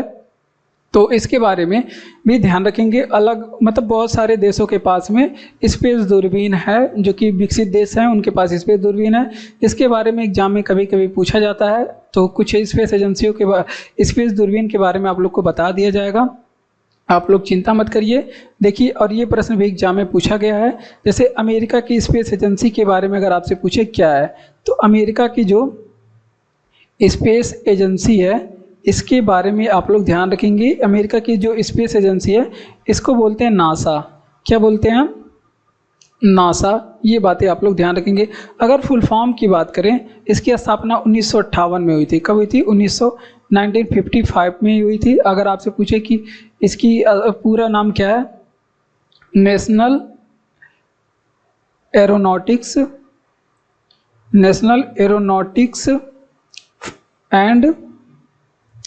एंड स्पेस एडमिनिस्ट्रेशन, ठीक। तो ये आप लोग को ध्यान रखना है, एडमिनिस्ट्रेशन, ठीक। ये बातें आप लोग को याद रखना है, इसका फुल फॉर्म होता है, ठीक। ये हो गया। अगर आपसे पूछे कि यहीं पे अमेरिका का नेविगेशन सिस्टम बता दीजिए क्या है, वो भी एग्जाम में पूछा जाता है। अमेरिका का जो नेविगेशन सिस्टम है वो बता दीजिए क्या है। तो अमेरिका का जो नेविगेशन सिस्टम है उसको जीपीएस बोलते हैं। भारत के पास भी नेविगेशन सिस्टम है, तो उसको क्या बोलते हैं? नाविक बोलते हैं। क्या बोलते हैं? भारत का जो नेविगेशन सिस्टम है उसको नाविक बोलते हैं, ठीक। चलिए इसका रिवीजन करते हैं। देखिए, हबल स्पेस दूरबीन जो सुपरनोवा विस्फोट पहली बार देखा था वो अमेरिका के पास है, अमेरिका का स्पेस दूरबीन है। और अमेरिका का नेविगेशन सिस्टम पूछे तो जीपीएस होता है, और ग्लोबल पोजिशनिंग सिस्टम इसका फुल फॉर्म होता है, जिसका उपयोग हम लोग करते हैं, अक्सर करते हैं। अमेरिका का स्पेस एजेंसी नासा, 1958 में इसकी स्थापना। National aeronautics for space administration, इसका क्या होता है? फुल फॉर्म होता है। अगला प्रश्न है, किस देश का संविधान सबसे लंबा लिखित संविधान है? तो मुबारक हो, अपने भारत का जो संविधान है, भारत देश का सबसे लंबा लिखित संविधान है। तो अगली बात आप लोग को ध्यान रखना है, अगर आपसे पूछे कि सबसे पुराना लिखित संविधान किसका है, अगर थोड़ी सी इसमें चेंजिंग हो, सबसे पुराना लिखित संविधान किस देश का है, तो सबसे पुराना जो लिखित संविधान के बारे में पूछे किस देश का है, तो आप लोग बताएंगे ये अमेरिका के पास है। सबसे पुराना जो है लिखित संविधान किस देश का है? अमेरिका का है। अगर आपसे पूछे कि अलिखित संविधान किस देश के पास है, मतलब लिखा हुआ नहीं है, अलिखित संविधान किस देश के पास है, तो ये बातें आप लोग को याद रखना है कि अलिखित जो संविधान है वो ब्रिटेन के पास है। किसके पास है? ब्रिटेन के पास है। ये बातें आप लोग को याद रखना है। अगली बात आप लोग को याद रखना है कि समाजवादी जो संविधान है, किस देश का संविधान जो है समाजवादी है। समाजवादी, तो ये समाजवादी संविधान है, चीन का संविधान जो है वो समाजवादी है, क्योंकि इस पर कंट्रोल, अधिकतर कंट्रोल किसका रहता है? इस पर जो कंट्रोल रहता है वो कम्युनिस्ट पार्टी का रहता है। किस पार्टी का? कम्युनिस्ट पार्टी का इस पर क्या होता है? कंट्रोल होता है। तो इस वजह से इसको क्या बोलते हैं? इसके संविधान को समाजवादी संविधान की श्रेणी में रखा जाता है। तो ये बातें आप लोग को याद रखना है। चलिए आगे बढ़ते हैं कि किस देश का संविधान सबसे बड़ा लिखित संविधान है, तो अपने भारत का है। सबसे पुराना लिखित संविधान पूछ ले तो अमेरिका का, सबसे लंबा या फिर बड़ा करके पूछे तो अपने भारत का है, ठीक। और अलिखित संविधान किस देश के पास है, तो ब्रिटेन के पास है अलिखित संविधान। समाजवादी जो है वो चीन का है, कंट्रोल इस पर किसका रहता है? कम्युनिस्ट पार्टी का रहता है। त्रिवेणी संगम इलाहाबाद में कौन नदी भूमिगत है? देखिए, त्रिवेणी संगम जो है इलाहाबाद, अभी नाम इसका क्या हो चुका है? प्रयागराज। क्या हो चुका है? प्रयागराज। अभी कुंभ की वजह से ये चर्चा में था, जिसे आप लोग जानते भी होंगे। और इसमें एक नदी जो है, त्रिवेणी संगम इस वजह से कहा जाता है क्योंकि यहाँ पे 3 नदियाँ आकर के मिलती हैं। संगम का मतलब ही होता है मिलना, तो 3 नदियाँ यहाँ पे आके मिलती हैं, जो कि एक नदी जो है सरस्वती, वो भूमिगत है। सरस्वती भूमिगत का मतलब कि जो सरस्वती नदी है बहुत पहले हमारे ग्रंथों में लिखा गया है कि बहुत पहले बहती थी, अभी ये लुप्त हो गई है, यानी कि इसका पानी जो है वो कम हो गया है। तो सरस्वती जो है भूमिगत नदी है। और कौन कौन सी अन्य नदियाँ कौन कौन सी हैं, तो आप लोग सभी जानते हैं कि गंगा, यमुना, यहाँ पे गंगा, और यमुना और सरस्वती यहाँ पे क्या होती हैं, मिलती हैं, तब जाके के त्रिवेणी संगम इलाहाबाद का क्या होता है, निर्माण होता है। गंगा की बात करें, अगर आपसे पूछे कि गंगा के बारे में, इसकी लंबाई कितनी है, तो लंबाई आप लोग बता देंगे 2525 किलोमीटर इसकी लंबाई है। 2525 किलोमीटर गंगा नदी की लंबाई है। अगर आपसे पूछे तो इसका गंगा नदी का पूछे उद्गम कहाँ से होता है, उद्गम कहाँ से होता है गंगा नदी का, तो आप लोग बता देंगे कि ये गोमुख हिमानी से इसका उद्गम होता है। गोमुख या फिर गंगोत्री हिमानी आप लोग को ध्यान रखना है, गंगोत्री हिमानी। ठीक, ये बातें आप लोग को ध्यान रखना है। यमुना नदी के बारे में लंबाई पूछ ले या फिर इसका उद्गम क्या, 1376 किलोमीटर इसकी लंबाई है। यमुना नदी की लंबाई कितनी है, 1376 किलोमीटर इसकी लंबाई है। पर्वतों की ऊंचाई जो है वो मीटर में मापते हैं, जबकि नदियों की लंबाई जो है वो किलोमीटर में मापते हैं। ये बातें आप लोग ध्यान रखेंगे। और यमुनोत्री हिमानी से इसका उद्गम होता है, उद्गम यमुनोत्री हिमानी से इसका क्या होता है, यमुनोत्री हिमानी से इसका उद्गम होता है, जो कि कहाँ के पास है, बंदरपूछ के पास में है। कहाँ के, बंदरपूछ के पास में है। तो ये बातें आप लोग को याद रखना है। चलिए इसका रिवीजन करते हैं, रिवीजन कर लीजिए। देखिए, अरे अरे अरे त्रिवेणी संगम इलाहाबाद में कौन नदी भूमिगत है, तो इसमें सरस्वती नदी भूमिगत है। गंगा यमुना और सरस्वती के मिलने से यहाँ पे प्रयागराज का निर्माण होता है, संगम का। और हमने बताया कि गंगा नदी की लंबाई 2525 किलोमीटर है और यमुना नदी की लंबाई 1376। आप लोग बता देंगे सरस्वती नदी की लंबाई कितनी है, रंगे हाथ बताएंगे आप लोग इसकी लंबाई कितनी है। देखते हैं कमेंट में किसके किसको पता है इस बात, ये बात किसको किसको पता है। उद्गम गोमुख, इसका जो उद्गम होता है वो गोमुख से होता है गंगा नदी का, और यमुना नदी का यमुनोत्री हिमानी से होता है बंदरपूछ के समीप। आगे बढ़ते हैं। फीफा विश्व कप पुरस्कारों में से कौन पुरस्कार श्रेष्ठ गोलकीपर को दिया जाता है, तो फीफा का जो गोल्डन ग्लोब अवार्ड है वो जो है बेस्ट गोलकीपर को दिया जाता है। तो ये बातें एग्जाम में पूछा गया है। गोल्डन ग्लोब अवार्ड जो है ये एग्जाम में पूछा गया है। ठीक, और फीफा के बारे में हम लोग कुछ देखते हैं। जैसे अगर आपसे पूछे कि 2022 में फीफा का आयोजन, इसका आयोजन जो है 4 वर्ष पे होता है। तो 2022 वाला जो है आयोजन इस कतर में हुआ था। कतर कहाँ पे है, कतर दोहा में है। यहाँ पे इसका क्या होता है, आयोजन होता है। अब आप लोग बताएंगे कि 2026 वाला जो आगामी है वो कब होगा, तो 2026 में जो फीफा है वो 3 जगहों पे आप लोग को याद रखना है। एक तो कनाडा में होगा, कनाडा और मैक्सिको में होगा। कहाँ पे, कनाडा, मैक्सिको और अमेरिका में क्या होगा, इसका आयोजन होगा। ये बातें आप लोग को ध्यान रखना है। अगर आपसे पूछे कि फीफा का हेडक्वार्टर कहाँ पे स्थित है, फीफा का मुख्यालय कहाँ पे स्थित है, तो ये भी बातें आप लोग को ध्यान रखना है। ज्यूरिख स्विट्जरलैंड में इसका क्या है, ज्यूरिख जो कि कहाँ पे, स्विट्जरलैंड, यहाँ इसका क्या है, मुख्यालय है। ये भी बातें आप लोग को याद रखना है। चलिए रिवीजन करते हैं कि फीफा विश्व कप पुरस्कारों में से कौन पुरस्कार गोलकीपर को दिया जाता है, तो गोल्डन ग्लोब अवार्ड जो है वो श्रेष्ठ गोलकीपर को दिया जाता है, जो बेस्ट गोलकीपर होते हैं उनको दिया जाता है। 2022 में कतर दोहा में इसका आयोजन हुआ था। 2026 वाला जो आयोजन है वो कनाडा, मैक्सिको और अमेरिका में होगा। ध्यान रखेंगे फीफा का जो मुख्यालय वो ज्यूरिख स्विट्जरलैंड में है। सुंदरवन किस प्रकार का वन है, तो सुंदरवन जो है ये एक मैग्रोव वन है, क्योंकि सदाबहार टाइप के वन होते हैं। कैसे, मैग्रोव वन है, और मैग्रोव वन की विशेषता ये सदाबहार वन है। कैसा, सदाबहार वन है। तो ये भी बातें आप लोग ध्यान रखेंगे। और मैग्रोव वन की मतलब विशेषता क्या होती है, किसे मैग्रोव वन कहते हैं, क्योंकि ये खारे पानी में उगते हैं।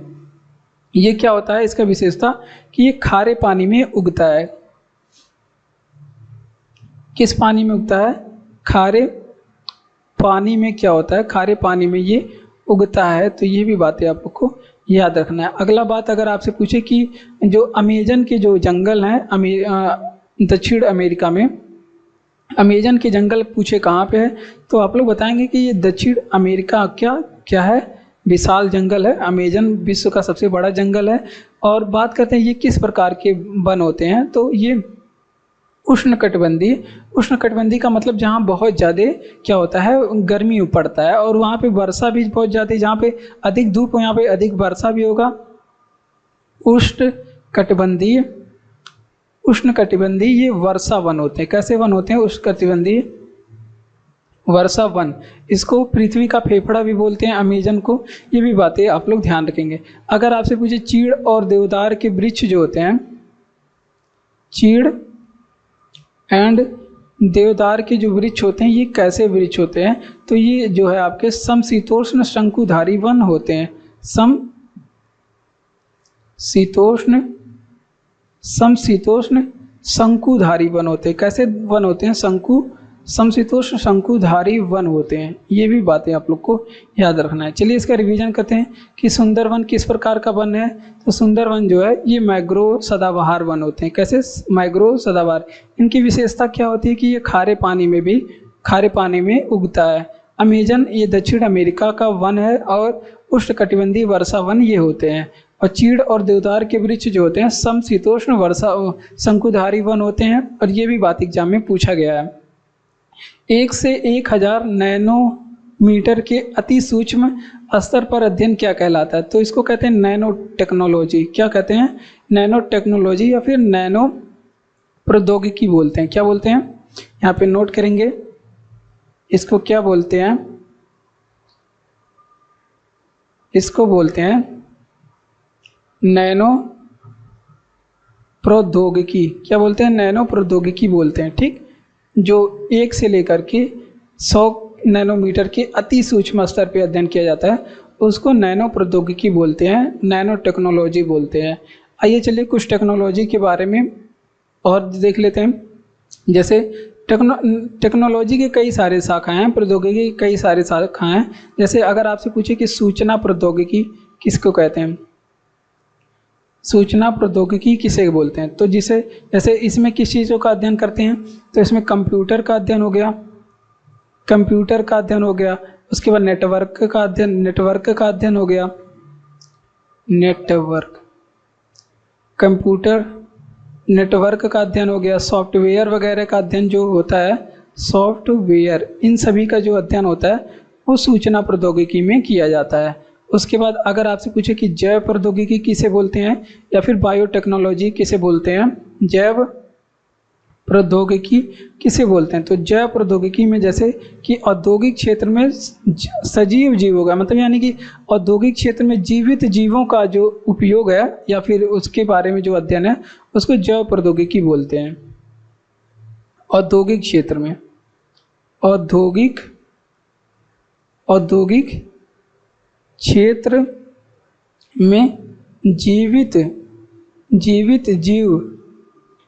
जीवित जीव का क्या करना, क्या का उपयोग करना, ये किस में आता है, ये आता है जैव प्रौद्योगिकी में। ये आगे चल के आप लोग को बताया जाएगा कि ये 2 प्रकार के होते हैं, एक जीन जैव टेक्नोलॉजी, एक गैर जीन जैव टेक्नोलॉजी होता है या फिर बायोटेक्नोलॉजी होता है। ठीक, ये बातें आप लोग ध्यान रखेंगे। क्वांटम टेक्नोलॉजी भी आप लोग यहीं पे रंगे हाथ याद रखेंगे कि क्वांटम टेक्नोलॉजी किसे कहते हैं, तो क्वांटम टेक्नोलॉजी जैसे इसमें क्वांटम भौतिकी के पे आधारित होता है, उसको बोलते हैं क्वांटम। ये जो होता है क्वांटम भौतिकी पे आधारित होता है, किस पे, क्वांटम भौतिकी पे आधारित होता है। तो ये बातें आप लोग को ध्यान रखना है, उसको क्वांटम टेक्नोलॉजी बोलते हैं। इसका रिवीजन करते हैं कि 1 से लेकर के 100 नैनोमीटर अति सूक्ष्म स्तर पर अध्ययन को क्या कहते हैं, इसको नैनो प्रौद्योगिकी बोलते हैं। सूचना प्रौद्योगिकी में जैसे कंप्यूटर नेटवर्क सॉफ्टवेयर इन सभी चीज़ों का क्या करते हैं, उपयोग करते हैं। और जैव प्रौद्योगिकी में औद्योगिक क्षेत्र में जीवित जीवों का अध्ययन, मतलब जीवित जीवों का उपयोग किया जाता है। जैसे सारोगेसी हो गया, वीटी वैगन हो गया, और जीन का प्रयोग करके या फिर सेल वगैरह का प्रयोग करके एक नया जीव बना देते हैं, तो सभी बायोटेक्नोलॉजी वाले करते हैं। और क्वांटम टेक्नोलॉजी क्या होता है, ये क्वांटम भौतिकी पे आधारित होता है। ये बातें आप लोग को ध्यान रखना है। अगला प्रश्न है कि स्वतंत्रता से पहली भारतीय जूट मिल की स्थापना कहाँ हुई थी, तो इसकी जो स्थापना है 1855 में। रिसरा एक स्थान है, अगर आप लोग को रिसरा नहीं याद आ रहा है तो बंगाल याद रखेंगे। बंगाल में रिसरा एक स्थान है, यहाँ पे क्या हुआ था, बंगाल नहीं, पश्चिम बंगाल भाई। तो यहाँ पे पहले ये बंगाल था, तो यहाँ पे क्या हो गया, तो यहाँ पे क्या हो गया, सबसे पहले भारत की पहली जूट मिल की क्या हो गई, स्थापना हो गई। ठीक, ये बातें आप लोग ध्यान रखेंगे। अब जूट के बारे में यहाँ पे पूछा गया है, अगर आपसे पूछ ले कि जूट का जो है मुख्य उत्पादन कहाँ पे होता है, तो मुख्य सबसे ज़्यादा जो उत्पादन है जूट का, या फिर भारत का नाम आता है या फिर बांग्लादेश का नाम आता है। क्योंकि यहाँ पे क्या है, भारत और बांग्लादेश में हुगली नदी घाटी है। क्या है, हुगली नदी घाटी, जो आपका गंगा नदी का जो डेल्टा है, जो सुंदरवन डेल्टा क्षेत्र है, तो वहाँ पे क्या होता है, इसका निर्माण मतलब ज़्यादा उत्पादन होता है सुंदरवन डेल्टा क्षेत्र में। तो इसी वजह से आप लोग ध्यान रखेंगे। और जूट को क्या कहा जाता है, इसको सोने का रेशा, गोल्डन फाइबर ऑफ बंगाल भी बोलते हैं। अगर आपसे पूछे कि जूट को और किस नामों से जाना जाता है, तो इसको सोने का रेशा बोलते हैं। क्या बोलते हैं, सोने का रेशा बोलते हैं, या फिर इसे बोलते हैं गोल्डन फाइबर ऑफ बंगाल। क्या बोलते हैं, गोल्डन फाइबर ऑफ बंगाल। तो ये बातें भी आप लोग को याद रखना है। ठीक, इतना याद रखिए। ठीक, चलिए इसका रिवीजन करते हैं। तो स्वतंत्रता से पहली भारतीय जूट मिल की स्थापना कहाँ पे हुई थी, 1855 में रिसरा बंगाल में इसकी स्थापना हुई थी। और मुख्य उत्पादन कहाँ पे, हुगली नदी घाटी में किया जाता है। इसे सोने का रेशा या फिर गोल्डन फाइबर ऑफ बंगाल के नाम से भी जाना जाता है। .ss फाइल एक्सटेंशन किस फाइलों से संबंधित है, तो ये एग्जाम में पूछा गया प्रश्न है, महत्वपूर्ण प्रश्न। इससे कुछ कंप्यूटर के कुछ फाइलों को बताएंगे जो आपके एग्जाम में पूछे जाते हैं। तो .ss फाइल होता है, वो हाइपर टेक्स्ट फाइल होता है। क्या होता है, आप लोग ध्यान रखेंगे, ये हाइपर टेक्स्ट फाइल होता है, जो .ss फाइल होता है। जैसे अभी आप लोग को नहीं समझ में आ रहा है, जैसे .txt फाइल होता है, .txt फाइल, तो ये आप लोग जहाँ पे लगा हो .txt लास्ट में, वो आप लोग समझ जाएंगे कि ये टेक्स्ट फाइल है। क्या, कैसे फाइल है, टेक्स्ट फाइल है, यानी कि ये लिखा हुआ रहता है। जैसे हम लिख रहे हैं तो ये टेक्स्ट बन जाएगा, तो ये टेक्स्ट है, तो ये टेक्स्ट फाइल होता है। ठीक, डॉक एक्स, पहले केवल डॉक आता था, अभी डॉक एक्स करके आ रहा है। तो ये जो है माइक्रोसॉफ्ट वर्ड डॉक्यूमेंट होता है। क्या होता है, माइक्रोसॉफ्ट वर्ड डॉक्यूमेंट फाइल होता है। तो ये भी बातें आप लोग को याद रखना है।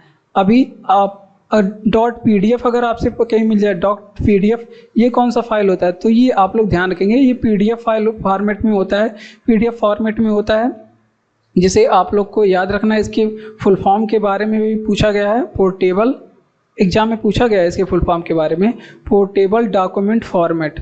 क्या बोलते हैं, पोर्टेबल डॉक्यूमेंट फॉर्मेट इसको बोलते हैं। ये बातें आप लोग को याद रखना है। और JPG के बारे में भी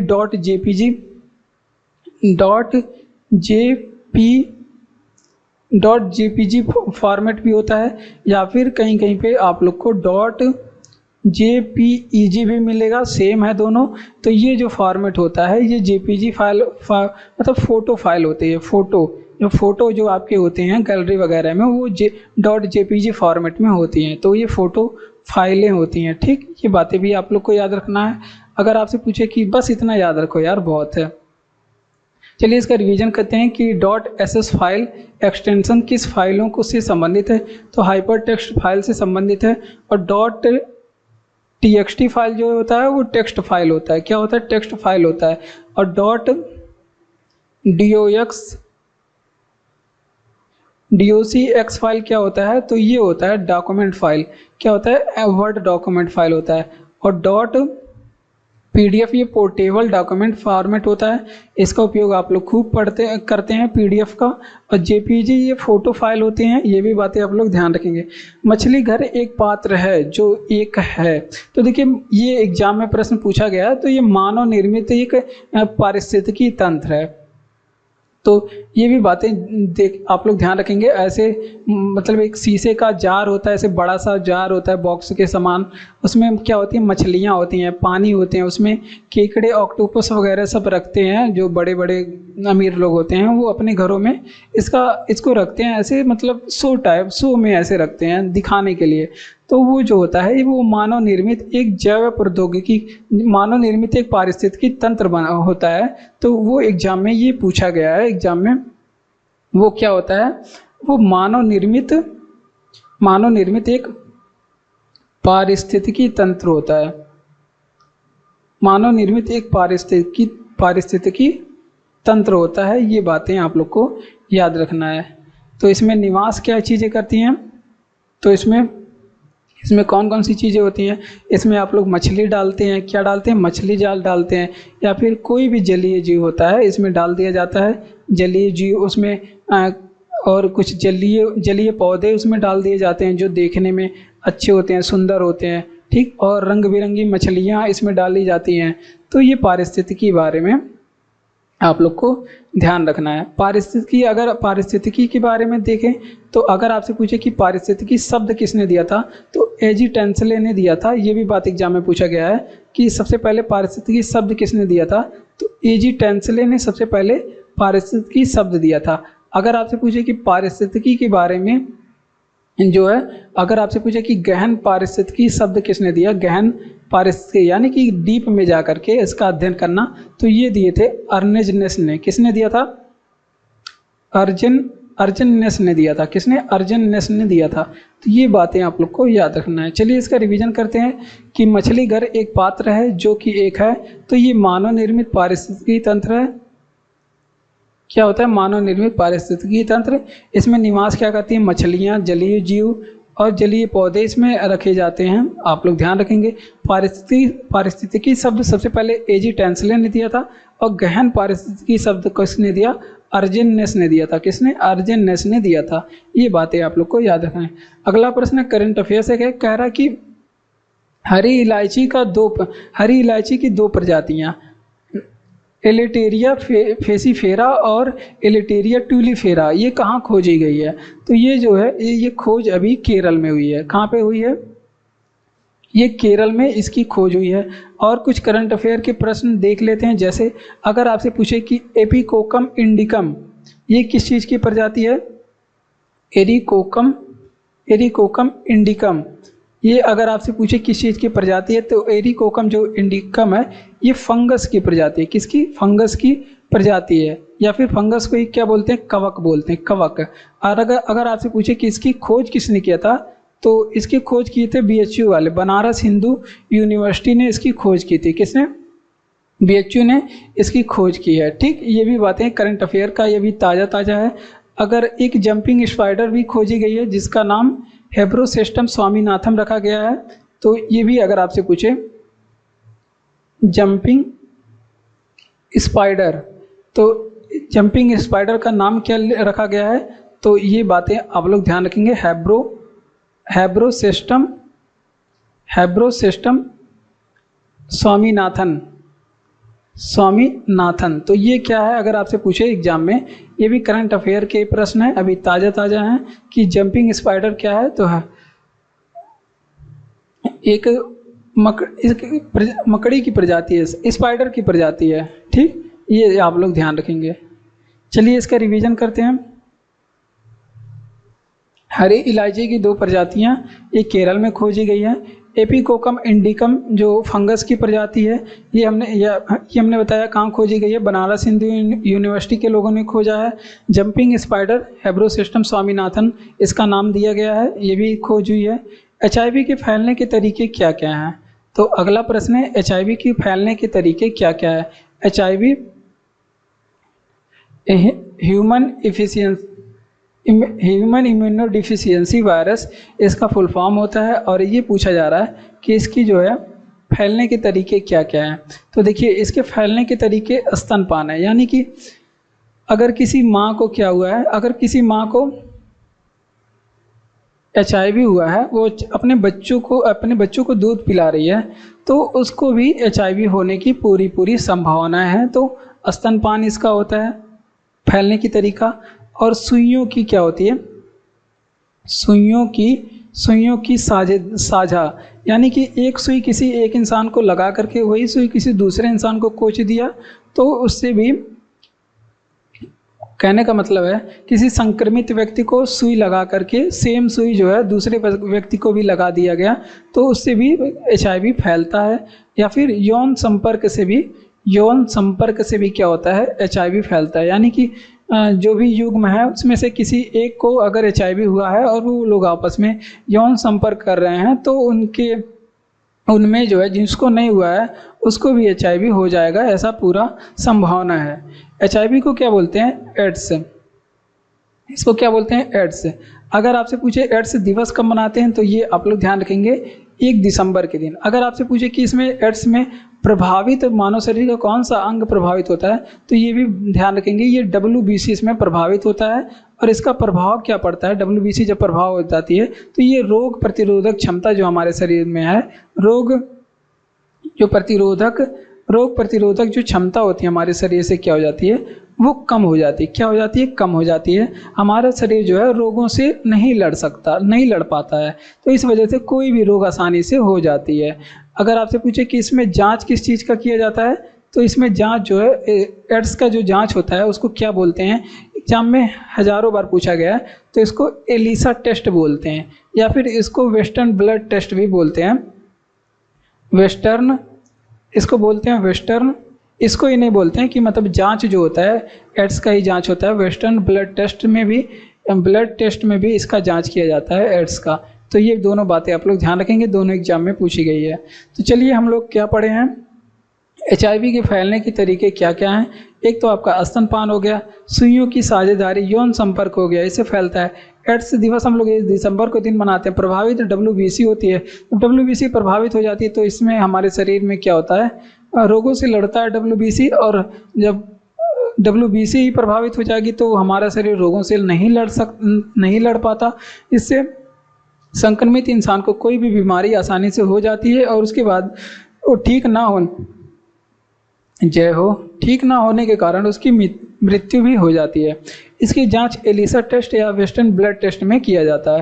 ये भी बातें आप लोग को याद रखना है। अंतरिक्ष में जाने वाला पहला व्यक्ति कौन था, तो अंतरिक्ष में जाने वाला जो पहले व्यक्ति था वो यूरी गागरिन साहब थे। कौन थे, यूरी गागरिन साहब थे। हटाओ रे इसको, तो वो कौन था, तो वो था यूरी गागरिन साहब थे। और यूरी गागरिन कहाँ के रहने वाले थे, तो ये रूस के एस्ट्रोनॉट थे और ये 1961 में अंतरिक्ष में अपना कदम रखे। अगर आपसे पूछे कि अंतरिक्ष में जाने वाली पहली महिला कौन थी, तो अंतरिक्ष में जाने वाली जो पहली महिला थी वो, उनका नाम वेलेंटाइना है। वेलेंटाइना ये कहाँ की रहने वाली हैं, कहाँ के एस्ट्रोनॉट थी, ये भी रूस की थी। और ये कब गई थी, तो 1963 में ये गई थी। और पहले भारतीय कौन थे जिन्होंने अंतरिक्ष में अपना कदम रखा, तो पहले भारतीय के बारे में भी आप लोग ध्यान रखेंगे, पहले भारतीय पुरुष के बारे में। तो ये कौन थे, तो ये राजेश शर्मा थे। कौन थे, राकेश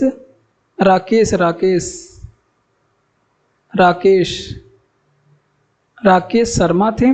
और वो गए थे 1984 में, 1984 में गए थे। कब गए थे, 1984 में। ये बातें आप लोग को याद रखना है। चलिए रिवीजन करते हैं कि अंतरिक्ष में जाने वाला पहला व्यक्ति हमने बताया यूरी गागरिन साहब थे, 1961 में गए थे, रूस के रहने वाले हैं। और अंतरिक्ष में जाने वाली जो विश्व की पहली महिला है उनका नाम वेलेंटाइना है, रूस की रहने वाली है, 1963 में गई थी। और पहले भारतीय पुरुष अंतरिक्ष में जाने वाले राकेश शर्मा 1984 में गए थे। बढ़ते हैं आगे। अगला प्रश्न है कि आनुवांशिक अभियांत्रिकी के लिए अन्य शब्द क्या है।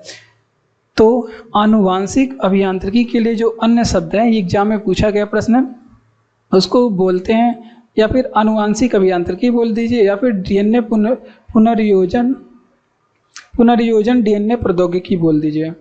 तो यहाँ पे लिख लीजिए पुनर्योजन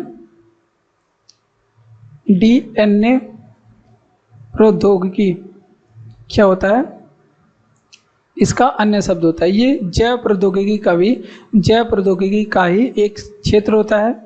जैव प्रौद्योगिकी का ही एक क्षेत्र होता है। ये आप लोग ध्यान रखेंगे, मोटी मोटा आप लोग याद रखेंगे।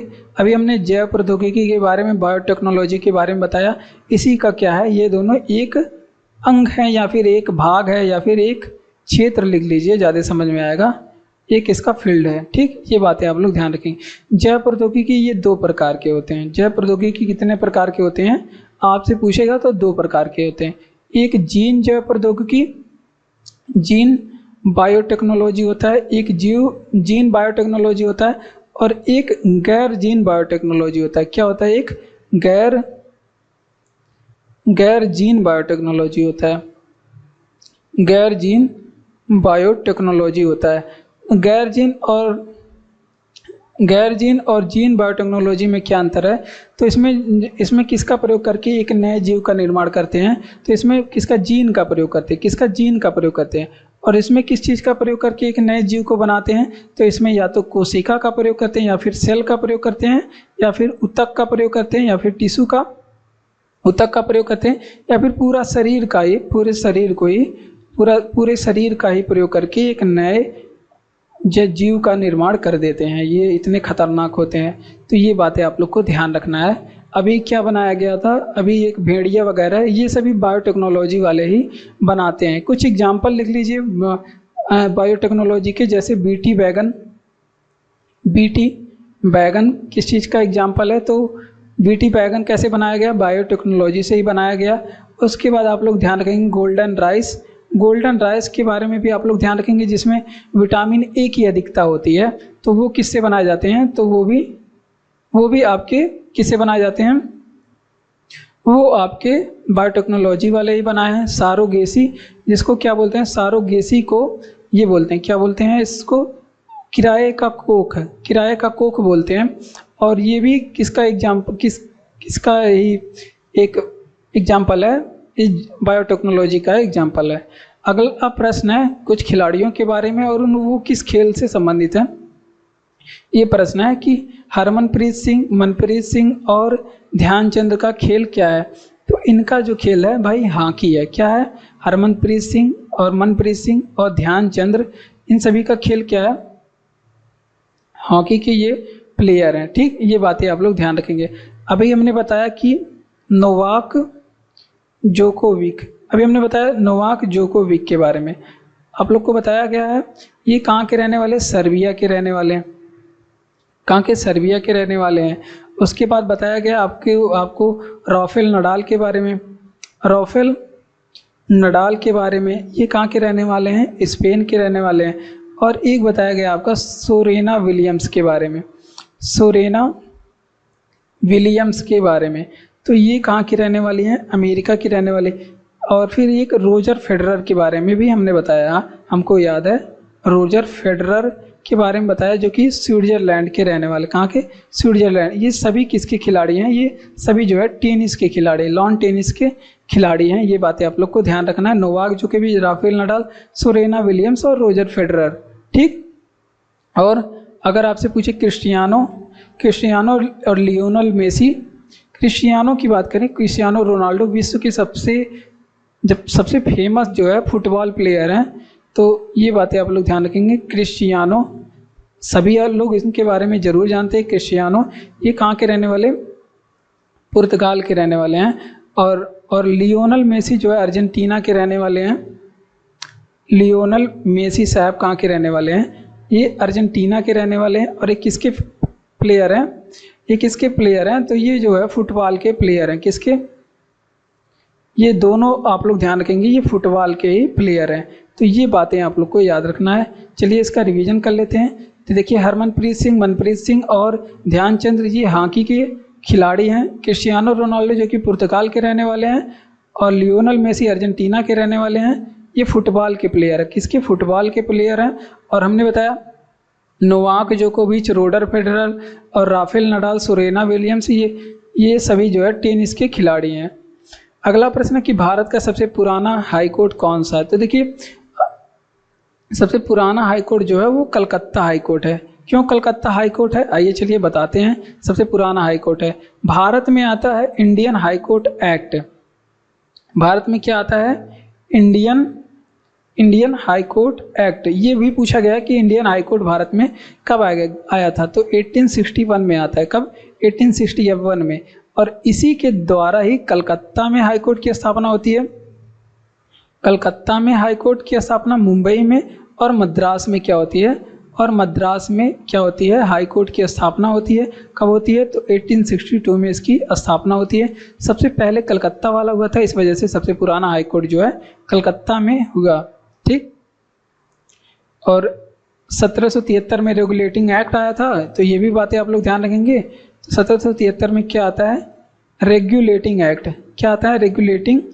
रेगुलेटिंग एक्ट आता है 1773 में। इसके तहत क्या होता है, कलकत्ता में क्या होता है, कलकत्ता में, इसी के द्वारा कलकत्ता में सुप्रीम कोर्ट की स्थापना होती है। सुप्रीम कोर्ट की स्थापना होती है, जिसके मुख्य न्यायाधीश कौन बनते हैं? जिसके मुख्य न्यायाधीश पूछ ले कौन होते हैं, तो इसके मुख्य न्यायाधीश एलिजा एम्पे होते हैं। कौन होते हैं? कौन होते हैं? एलिजा एम्पे होते हैं। ठीक। तो ये भी बातें आप लोग ध्यान रखेंगे, इसके मुख्य न्यायाधीश और पहले एलिजा एम्पे बनते हैं, ये सभी बातें आप लोग को ध्यान रखना है। चलिए, जय हिंद। आज के क्लास में बस इतना ही। अब मिलेंगे अगले क्लास में, तब तक के लिए आप लोग हंसते रहिए, मुस्कुराते रहिए, खुश रहिए और ढेर सारा पढ़िए। जय हिंद, जय भारत।